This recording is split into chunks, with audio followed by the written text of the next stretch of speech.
This is a video response to David Mosley's recent video regarding technology and nature and our dependence on both, or chiefly technology. I decided for this video for two reasons: to come to sort of the womb of all things permanent, which is an archive room in the church where I work through the summertime. Partly for that sort of symbolic reason that things in here are permanent, but also because when I tried to do this outside, there were too many motorcycles and French tourists lurking around and just sort of interrupting everything. So I decided I'll come inside. The only bad thing about that is that you're not really allowed, well, it's not really encouraged that you smoke in an archive room, so I'm not doing that today or ever. But what you asked in the video was, do we have, or is there too strong of a dependence on technology? Are we too addicted to technology? And I think that it's a very poignant question, and I've thought a lot about it as someone, I think, like you, that's felt that they needed an iPhone or an iPad or needed any number of different types of technology, which is really utterly ludicrous because nobody needs an iPhone, but yet this is the language that we've come to use for this sort of technology, right? And I guess in that way what I would say is, yes, we are addicted, and we are too addicted when we start to use the language of need for things that we really truly don't need. When there are people in the world that really do need things. But what I would add to that is, and my fear, which I think is in a way what you're sort of expressing, is, you know, a fear about how addicted we are to technology, and I've been afraid of how it's affected my life. But I think what I fear more is how that technology, why we're addicted to that technology, let me say.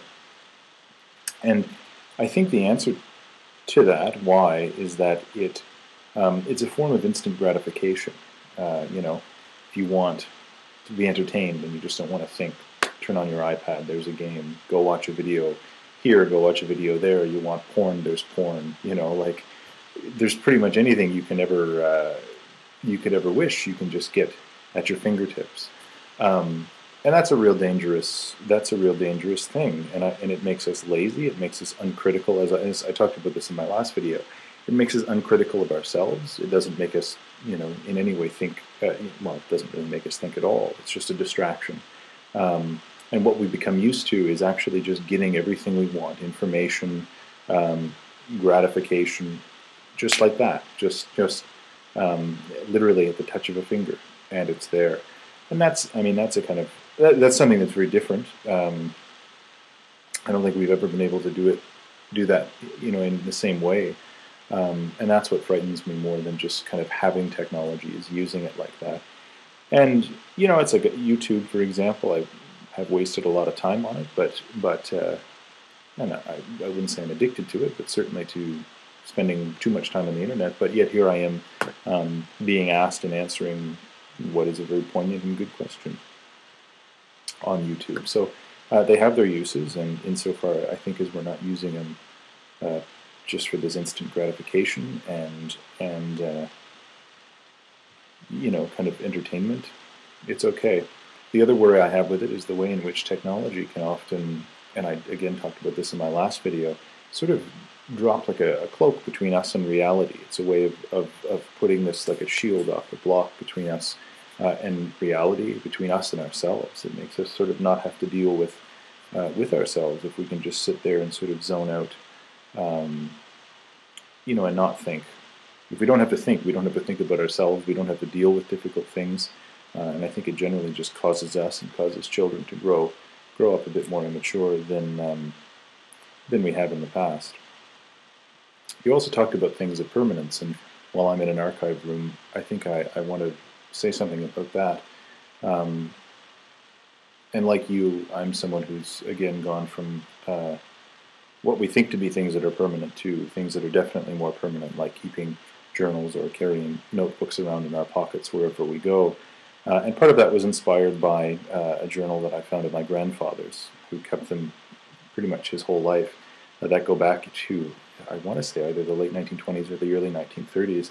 And he kept a record every day of what he just 4 lines of something he saw or something he did or something that happened in the news or throughout the world. So that kind of inspired me to do the same. And I've for 3 or 4 years now, I've kept a daily kind of journal like that, and I can go through and see on any given day what was happening in my life and in the world if there was anything interesting of note.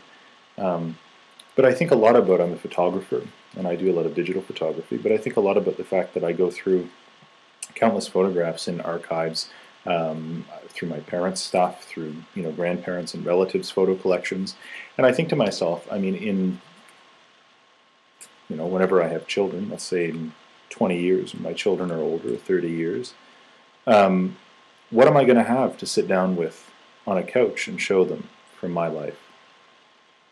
Like I opened up a thing from the summertime where someone took a photo of me, and I had a hard copy on my camera, a film camera, and I had a hard copy of it. And I looked at it and I thought, you know what? Like the number of shots, photographs of myself or friends that I have now, like as grown-ups, is, I mean, I could probably count them on 2 hands, The number of shots that my parents have of themselves and friends and me as a child, buckets of them. I mean, boxes all throughout the house. And that's a really sad thought, because we're just, and I mean, sure, we put them on Facebook, but like, get real if you think that in 40 years you're going to sit down with your kid and just click a button through Facebook and that's your photo album. Half of the photos I've taken digitally are gone through some mishap, or I burned them wrong, or they, the computer got wiped or something like that. And that stuff I thought I would always have, and I didn't print it, and that makes me really sad. And so there's another thing that I think about quite a bit, is that we're not creating things of permanence anymore, not only for ourselves but for the future. We're putting way too much trust in, I think, the permanence of the digital than we ought to be. The other thing, and this is what I'll leave with, because I'm running the time up a bit more than I wanted to, but what I'll leave with is the thought that, and I've been thinking about this for a long time, is where are antiques going to come from? I have a very old chair in my room. My parents have an old stand-up sort of gramophone record player sort of thing. We have a chair that came from the farm. We have pictures that came from our grandparents. But beyond that, I mean, there's nothing that I own. In 100 years from now, I don't think that my, grandchildren or great-grandchildren or what have you are going to go into the attic and say, oh, look, it's great-grandpa Colin's old LaserJet printer, Isn't it beautiful? Let's put it up on this shelf.